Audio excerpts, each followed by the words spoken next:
देखिए आज का जो लेक्चर होने वाला है हमारा वैदिक काल पे होने वाला है। इससे पिछला लेक्चर जो हमने किया था वो हड़प्पा सभ्यता पे किया था। तो ठीक है, तो आज जो हमारी क्लास है वैदिक काल पे है।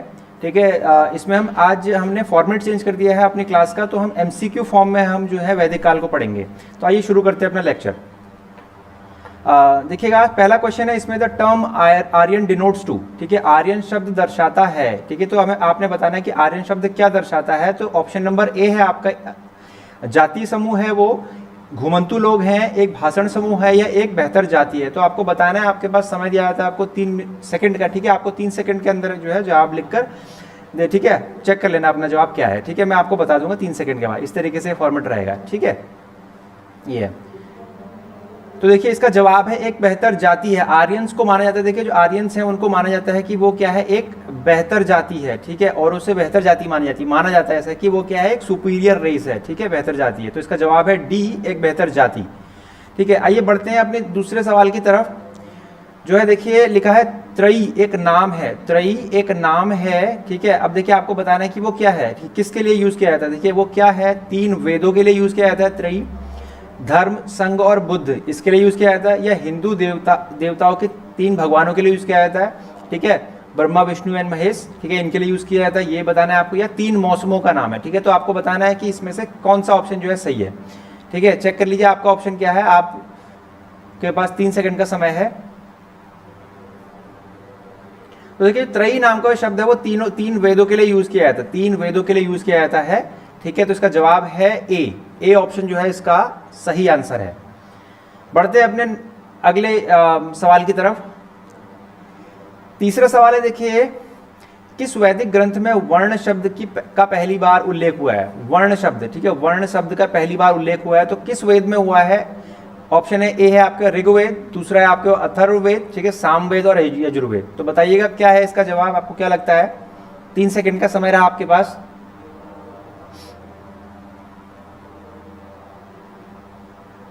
तो देखिए इसका जो जवाब है वो है, देखिए वर्ण शब्द का जो पहली बार उल्लेख मिलता है वो हमें ऋग्वेद में मिलता है। ऑप्शन नंबर ए इसका करेक्ट आंसर है। ऑप्शन नंबर ए, ऋग्वेद में पहली बार वर्ण शब्द का उल्लेख हुआ है। ठीक है, वर्ण शब्द का उल्लेख हुआ है पहली बार ऋग्वेद में। ठीक है, ये रहा इसका सही जवाब, तीसरे का ऑप्शन नंबर ए। बढ़ते हैं अपने नेक्स्ट सवाल की तरफ, चौथे नंबर के सवाल की तरफ। जो है देखिए लिखा है, क्वेश्चन है हमारे पास शास्त्रीय संस्कृत। ठीक है, ये आर्य शब्द का अर्थ है। ठीक है, शास्त्रीय संस्कृत में आर्य शब्द का क्या अर्थ है। आर्य शब्द का क्या अर्थ है, तो बताइएगा आर्य शब्द का क्या अर्थ है इसमें। ऑप्शन नंबर ए है, ठीक है, जो भगवान में आस्था रखता हो, ठीक है वो, या वंशानुगत ये जाति को बोलते हैं आर्य, विशेष धर्म में आस्था रखने वाले लोगों को, या एक महान आदमी है उसे हम आर्य बोलते हैं। ठीक है, तो क्या है आर्य शब्द का अर्थ। ठीक है, आपके पास 3 सेकंड का समय रहा, जवाब दीजिएगा अपना। तो देखिए इसका ऑप्शन है एक महान आदमी। महान आदमी से मतलब है देखिए कुछ खास तरीके। आर्य जो है पहले भी आपको बता चुके हैं वो क्या मानते हैं अपने आप को, और उससे बेहतर मानते हैं। ठीक है, तो महान शब्द वैसे इसमें इंग्लिश में लिखा है देखिए नोबल मैन। ठीक है, नोबल मतलब जो और उससे अलग हो, और उससे अलग कहा गया है। तो ये ठीक है, महान आदमी नहीं भी हो तो आप समझ लीजिएगा कि क्या है। ऑप्शन जो है वो इसमें ट्रांसलेशन में नोबल मैन का जो ट्रांसलेशन है वो महान आदमी लिखा हुआ है, तो आप समझ लीजिए और उससे बेहतर आदमी है ये। ठीक है, आर्य उन्हें बोला गया है संस्कृत शास्त्रीय संस्कृत में। ठीक है, तो ऑप्शन नंबर डी इसका आंसर रहा। बढ़ते हैं नेक्स्ट सवाल की तरफ। क्या है हमारे पास, देखिएगा सवाल है हमारे पास, देखिए निम्नलिखित 4 वेदों में से किस एक में जादुई आकर्षण और मंत्रों का विवरण मिलता है। ठीक है, जादुई आकर्षण और मंत्रों का विवरण मिलता है। कौन सा ऐसा वेद है जिसमें जो है हमें जादुई आकर्षण और मंत्रों का विवरण मिलता है। ठीक है, तो ऑप्शन नंबर ए कहता है ऋग्वेद, या बी यजुर्वेद, सी अथर्ववेद, डी सामवेद। तो देखिए बताइएगा इसमें इसका आंसर क्या है। 3 सेकंड का समय आपके पास रहा।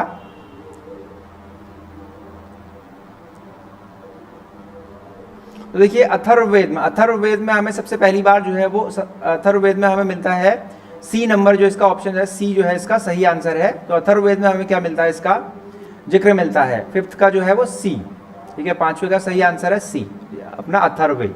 ठीक है, अथर्ववेद जो है अपना अथर्ववेद, ठीक है, वो इसका सही आंसर है। बढ़ते हैं अपने नेक्स्ट सवाल की तरफ।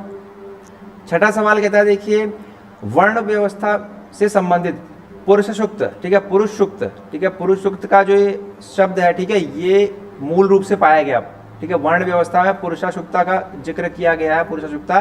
तो इसका जिक्र कहाँ पाया गया, इसका जिक्र कहाँ पाया गया है, तो आपको बताना है कौन से वेद में जो है ये, या वेदों में पाया गया या स्मृति में पाया गया, कहाँ पाया गया। तो आपके पास सवाल के पास ऑप्शन है, आपके ऑप्शन हैं अथर्ववेद, बी सामवेद, सी ऋग्वेद, डी मनुस्मृति।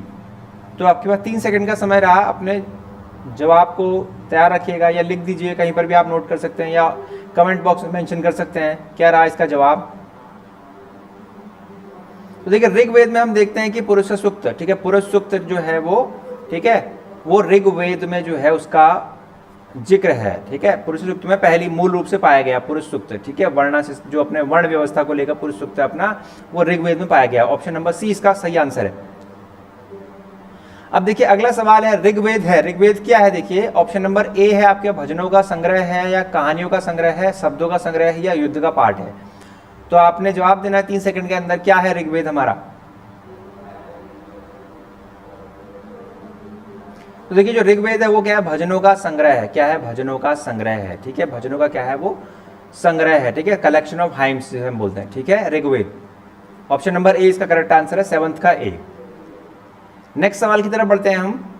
देखिए ऋग्वेद में कितने सूक्त हैं, ऋग्वेद में कितने सूक्त हैं, ठीक है, ठीक है, ऑप्शन नंबर ए है 1028, ठीक है, बी है 1017, सी है 1128, डी है 1020, ठीक है। तो बताइएगा क्या इसका सही आंसर है।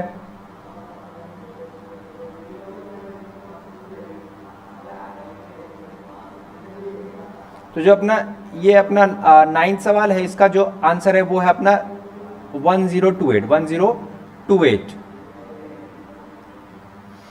फिर उसके बाद आते हैं हम, देखिए नेक्स्ट सवाल पे हमारे पास ये रहा नवा सवाल। नवा सवाल जो है वो, एक सेकंड दीजिएगा जरा, ठीक है, जो नवा सवाल है वो अपना है गोपद ब्राह्मण का संबंध है किससे, गोपद ब्राह्मण का किससे संबंध है, यजुर्वेद, सामवेद, अथर्ववेद, ऋग्वेद, किससे संबंध है जरा बताइएगा। 3 सेकंड का समय रहा आपके पास, लिख दीजिए अपने जवाब को कहीं पर भी, ठीक है, या कमेंट बॉक्स में आप बता सकते हैं।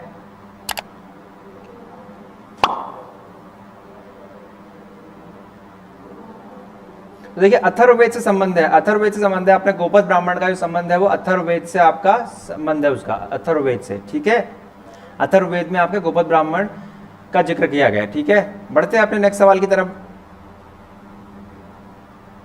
ठीक है। तो अगला कहता है सवाल, निम्नलिखित में से कौन सा ब्राह्मण ग्रंथ ऋग्वेद से संबंधित, ग्रंथ ऋग्वेद से संबंधित है। तो देखिए पहला ऑप्शन है इसमें ऐत्रेय ब्राह्मण, ठीक है, गोपद ब्राह्मण, शतपथ ब्राह्मण और तैत्तिरीय ब्राह्मण, ठीक है। तो आपके पास 3 सेकंड का समय रहा, अपने आंसर को लॉक इन कीजिएगा, ठीक है। तो ऋग्वेद का जो संबंध है, ये जो ऋग्वेद का संबंध है जो ठीक है, ऐत्रेय ब्राह्मण जो है वो ऋग्वेद से संबंधित है, इसमें ऐत्रेय ब्राह्मण जो है वो ऋग्वेद से संबंधित है, ऋग्वेद से संबंधित है, ठीक है। 10th का ए ऑप्शन जो है वो सही आंसर है। फिर नेक्स्ट बढ़ते हैं हम अपने अगले सवाल की तरफ, वो है ऋग्वेद संहिता का नवा मंडल पूर्ण रूप से समर्पित है, किसे संबंधित है, समर्पित है। आपको बताना है कि ऋग्वेद संहिता का नवा मंडल जो है वो ठीक है, कई मंडलों में बटा हुआ है अपना ऋग्वेद। तो उसमें जो नवा मंडल है अपना वो किसको समर्पित है, ठीक है। आपने बताना ऑप्शन नंबर ए है आपका इंद्र और उनके हाथियों को, उर्वशी और स्वर्ग, ठीक है, पौधों और दवाओं से संबंधित देवता को समर्पित है, या सोम और भगवान जिसका नाम पेय के नाम पर रखा गया है, ठीक है, ठीक है, सोम ये जो है जिसका जो है पेय के नाम पर रखा गया है, ठीक है। तो किससे संबंधित है आपने ये बताना है, जवाब बताइए अपना। तो जो नवा मंडल है आपका सही जवाब है इसका ऑप्शन नंबर डी, ठीक है, सोम, ठीक है, सोम, ठीक है। ऋग्वेद का जो नवा मंडल है वो किसका, सोम मंडल को समर्पित है, ठीक है, सोम मंडल, जिसमें किसका, ठीक है, सोम कहते हैं अपने, सोमपान कहते हैं अपना जो पेय है, ठीक है, जो अपना अल्कोहल वगैरह होती है, इसको बोलते हैं सोमपान वगैरह कहते हैं, ठीक है, पेय पदार्थ है वो, ठीक है। अगले सवाल की तरफ बढ़ते हैं अपने।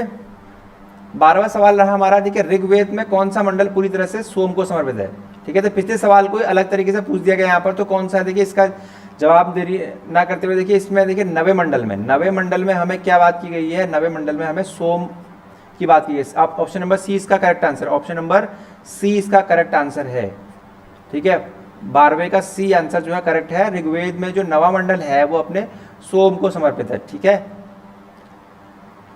फिर हम जानते हैं, देखिए अगले क्वेश्चन की तरफ चलते हैं हम, अगला क्वेश्चन क्या कहता है, देखिए कि निम्नलिखित में से किसका संकलन ऋग्वेद पर आधारित है। ऋग्वेद पर आधारित है, यजुर्वेद, सामवेद, अथर्ववेद और इनमें से कोई नहीं। ठीक है, निम्नलिखित में से किसका संकलन ऋग्वेद पर आधारित है, आपको बताना है यजुर्वेद, सामवेद, अथर्ववेद या इनमें से कोई नहीं। तो देखिए इसका जो जवाब है वो है आपका सामवेद। ठीक है, ठीक है, ऋग्वेद पर ही आधारित है। सामवेद का जो संकलन है वो ऋग्वेद पर ही आधारित है। आपका सी ऑप्शन जो रहा इसका करेक्ट ऑप्शन है। ठीक है, बढ़ते हैं अपने नेक्स्ट सवाल की तरफ। वो कहता है देखिए यज्ञों से संबंधित अधिकार और अनुष्ठानों का उल्लेख किया गया, कहाँ किया गया है। ऑप्शन नंबर ए कहता है ऋग्वेद में, दूसरा है सामवेद, सी है आपका ब्राह्मण ग्रंथ या यजुर्वेद। तो आपने बताना यज्ञों से संबंधित अधिकारों और अनुष्ठानों का उल्लेख कहाँ किया गया आपका। 4 ऑप्शन है आपके पास, बताइएगा आंसर क्या है आपका। तो देखिए यजुर्वेद में आपका जो है यज्ञों से संबंधित अधिकारों और अनुष्ठानों का जिक्र जो किया गया यजुर्वेद में आपका किया गया। ऑप्शन नंबर डी इसका correct answer, option number D इसका करेक्ट आंसर है। ठीक है, तो आपके पास यहाँ पर जो है हमारे एक क्वेश्चन कम पड़ गया, इसमें 15 क्वेश्चन लाए थे हम। ठीक है, तो एक क्वेश्चन यहाँ कम पड़ गया, तो आपको जो है वो नेक्स्ट क्लास में जो है आपको देखते हैं वो मिल जाएंगे आपको। तो 15 क्वेश्चन हमारे लाने की कोशिश है। देखिए तो आपको ये वाले जो फॉर्मेट है किस तरीके से लग रहा है आप जो है कमेंट बॉक्स में बता सकते हैं, और आपके कितने क्वेश्चन आपके सही हुए, ठीक है, वो आप अपने मार्क्स जो है वो अपने कमेंट बॉक्स में लिख सकते हैं। ठीक है, तो मिलते हैं आपको नेक्स्ट लेक्चर में। ठीक है, जो ऋग्वेद से रिलेटेड होगा उसमें भी हम क्वेश्चन फॉर्मेट में लेकर आएंगे। आप क्वेश्चन फॉर्मेट में इस क्लास को चाहते हैं या आप जिस तरीके से पहले लेक्चर चल रहे थे, ठीक है, चैप्टर वाइज, ठीक है, उस तरीके से आते हैं, तो आप बताइएगा, कमेंट बॉक्स में मेंशन कर सकते हैं आपको किस तरीके से बेहतर लग रहा है। ठीक है, मिलते हैं आपको नेक्स्ट लेक्चर में। Thank you.